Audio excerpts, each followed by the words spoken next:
હાલો મિત્રો, કેમ છો બધા? મજામાં જશો ને? હું પણ મજામાં છું। આજે આપણે બનાવીશું ભેંસના દૂધના પેંડા। તો પેંડા બનાવવા માટે જો આપણે 2.5 લીટર દૂધ લઈ લીધું છે અને દૂધને ગરમ થવા મૂકી દીધું છે। તો તેમાં ગેસે સતત હલાવતા રહીશું અને એકદમ કણીદાર આપણે પેંડા બનાવવાના છે। તો આપણે दूध एकदम अड़धू थी जाए त्या सुधी आपणे खांड नहीं नाखवानी, फक्त 2 ज वस्तुमांथी आपणे पेंडा करशुं तैयार। खांड अने दूध। एलची पाउडर तमारे नाखवो होय तो नाखी शको, नकर स्कीप पण करी शको छो। तो हालो आपणे सरस मजानुं दूधने उकाळी लईए। जो आपणे दूधमां उभरो आवी गयो छे अने सरस आपणुं दूध घाटुं थई गयुं छे, तमे जोई शको छो। एकदम आपणुं घाटुं कणीदार दूध थई गयुं छे।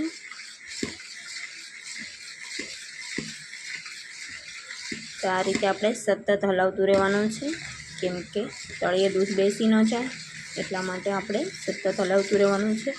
પછી આપણે આનું અડધું દૂધ થઈ જાય ને ત્યાર પછી આપણે ખાંડ એડ કરવાની છે, ત્યાં સુધી આપણે હલાવતું રહેવાનું છે।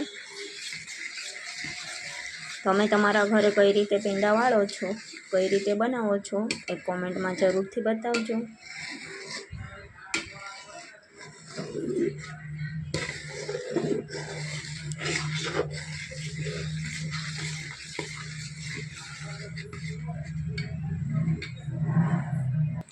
जो આપણે પહેલાં કરતાં ઘણું દૂધ અડધું થઈ ગયું છે, અડધા કરતાં પણ થોડું વધારે ઓછું થઈ ગયું છે અને આ રીતે કણીવાળું પણ થઈ ગયું છે, તમે જોઈ શકો છો। આપણે માવો બનવાની તૈયારીમાં થઈ ગયું છે દૂધ। તો હજી આપણે આને 15 થી 20 મિનિટ માટે હલાવી લઈએ, ત્યાર પછી આપણે એમાં ખાંડ એડ કરી દઈએ। તો જો આપણે દૂધ આ રીતનું પાણીદાર થઈ ગયું છે, તમે જોઈ શકો છો।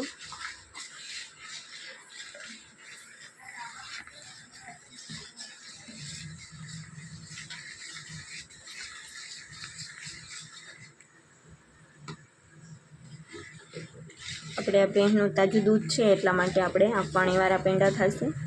આપણે થાબડીની જેમ પાણી થઈ જશે પેંડામાં,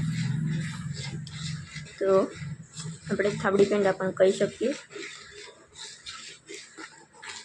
અને તમે કોઈ પણ ડેરીએથી કે ભરભરાવ દૂધ લઈને બનાવતા હોય તો જો આ રીતના પાણીવાળા પેંડા બનાવવા હોય તો થોડું દૂધ ગરમ થાય ત્યાર પછી એમાં આપણે ફાડી દેવાનું દૂધને, છે ચમચો લીંબુનો રસ નાખી દેવાનો અને કાં તો થોડી એવી સાઈઝ એડ કરી દેવાની, એટલે દૂધ ફાટી જાય પછી આ રીતનું થઈ જાય। અને તમારે જો તાજું કોઈ પણ ભેંસનું કે ગાયનું દૂધ હોય તો એમાં આપણે લીંબુનો રસ કે સાઈઝ એડ નથી કરવી પડતી, એમનેમ જ જો આ રીતે ફાટી જાય થોડી વાર હલાવીએ એટલે, અને જલ્દી પણ પેંડા બની જાય છે। તો તમે તમારા ઘરે કઈ રીતે બનાવો છો એ ચોક્કસથી મને કોમેન્ટમાં બતાવજો। આ પેંડાની રેસીપી કેવી લાગે છે એ પણ મને કહેજો। થોડી વારમાં જ આપણે પેંડા બનીને તૈયાર થઈ જઈશું। અને ઘરે પેંડા બનાવીએ એટલે ઉપવાસ કે ફરાર કે કોઈ પણ ભગવાનને થાળ ધરાવવામાં પણ ચાલે છે। આપણે તૈયાર પેંડા લીધા હોય એ કેવા હોય કેવા ન હોય અને એમાં કાંઈ પણ વસ્તુ એડ પણ કરે ન કરે આપણને કાંઈ ખબર હોય નહીં, કાંઈ લોટ એડ કરતા હોય। આ આપણે વ્રત કે ઉપવાસમાં પણ ખાઈ શકીએ અને એમનેમ પણ ખાવાની ખૂબ જ મજા આવે છે। કોઈ પણ તહેવારમાં બનાવ્યા હોય તો પણ મજા આવે।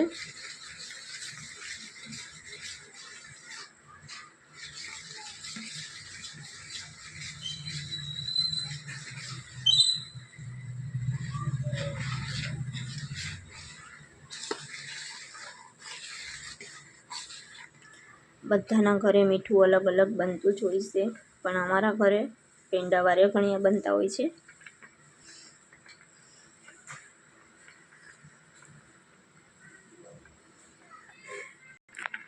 તો જો આપણું દૂધ એકદમ સરસ કણીદાર થઈ ગયું છે, આ રીતે તમે જોઈ શકો છો। હવે આપણે આ સમયે એમાં ખાંડ એડ કરી દઈશું। તો આપણે 2.5 લીટર જેવું દૂધ હતું તો આપણે 5-6 ગ્રામ જેટલી ખાંડ લઈ લઈશું. તમે જોઈ શકો છો એટલે મોટું એક છેલ્લું ખાંડ લઈ લીધું છે.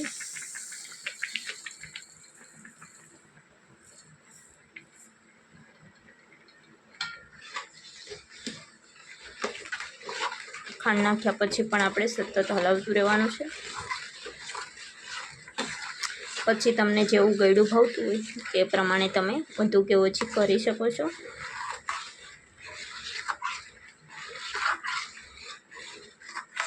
ગળ્યું ખાતા હોય તો એટલી ખાંડ આમાં બરાબર છે, અને મોરું ખાતા હોય તો થોડીક ઓછી કરી દેવાની.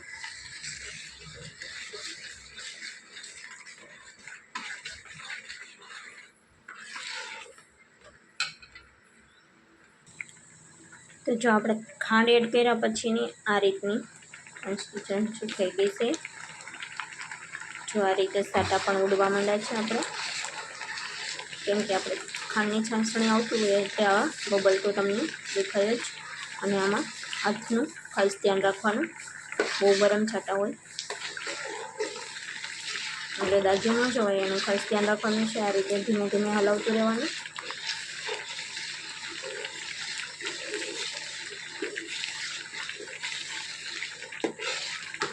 જો આપણે આ રીતના ઘાટ થઈ ગયું છે, આપણે પેંડાનું બેટર એકદમ સરસ ઘાટું થઈ ગયું છે. આ સમયે આપણે એલચીનો પાવડર એડ કરી દઈએ. કચરો ભાંગી લેવાનો આપણે એલચીનો. પછી આ રીતે હલાવતા રહીશું.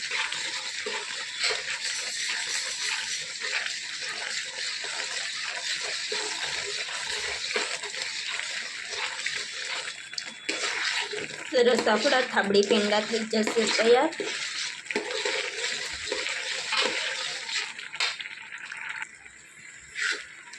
જો આપણે પેંડા આ રીતના થઈ ગયા છે. હજી આપણે આમાં પાણીનો ભાગ દેખાય છે એટલે થોડી વાર માટે હજી પકાવવા પડશે અને ગોલ્ડન બ્રાઉન પણ થવા દેવા પડશે. આપણે આ થાબડી પેંડા બનાવ્યા છે એટલે કલર તો થાબડીનો ગોલ્ડન જ હોય, એટલે થોડોક કલર આપણો ચેન્જ થઈ ગયો છે, પણ હજી થોડી વાર માટે પાકવા દઈશું. અને આ બબલ દેખાય છે પાણી છાસણીનું બધું એકજોટ થઈ જાય, બળી જાય ત્યાં સુધી આપણે આ રીતે સતત હલાવતા રહીશું.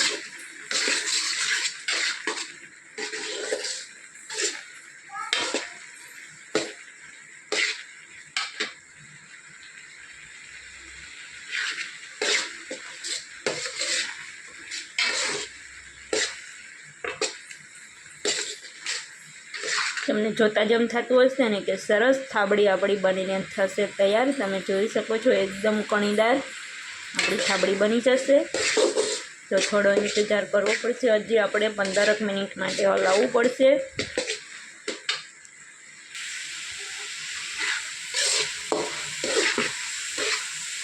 જો આપણે આ રીતનું કોરું કોરું થવા માંડ્યું છે આપણું પેંડા.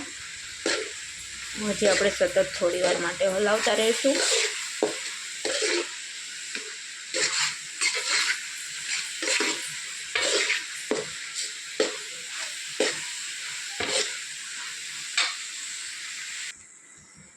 તો જો આપણે આ રીતે કલર પણ ચેન્જ થઈ ગયો છે થોડો, અને આપણા થાબડી પેંડા એકદમ સરસ થઈ ગયા છે.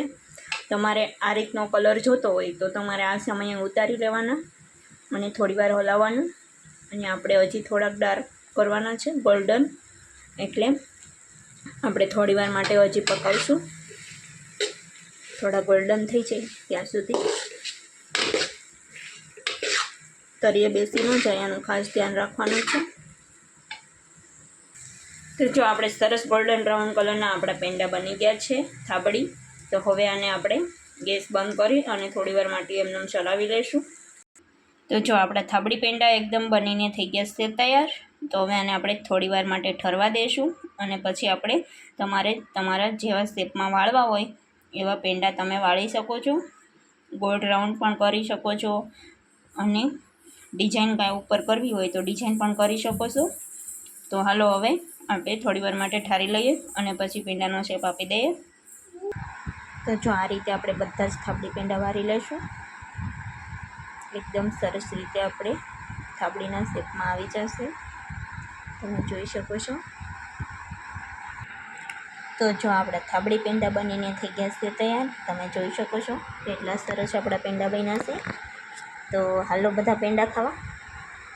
કોમેન્ટ બોક્સમાં જરૂરથી બતાવજો આપણા થાબડી પેંડા તમને કેવા લાગ્યા એ ચોક્કસથી કહેજો. તો હાલો આપણા પેંડા થઈ ગયા છે તૈયાર. તો તમે પણ બધા પેંડા ખાવા હાલો અને અમે પણ બધા ખાઈ લઈએ. તો ફરી મળીએ ક્યારેક નવા બ્લોગમાં.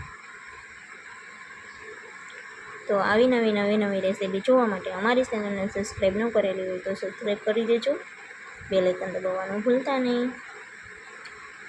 અને આ થાબડી પેંડાનો વિડીયો તમને કેવો લાગ્યો એ કોમેન્ટ બોક્સમાં જરૂરથી બતાવજો. તો આવી જ રેસીપી ફરીવાર ક્યારેક આપણે બનાવતા રહીશું નવી રીતે. તો હાલો તમે તમારા ઘરે કઈ રીતના પેંડા બનાવો છો એ ચોક્કસથી જણાવજો. અને આ અમારા પેંડાની રેસીપી તમને કેવી લાગી એ પણ કહેજો. હાલો મિત્રો બાય. ફરી મળીએ નવા બ્લોગમાં. ત્યાં સુધી બાય બાય.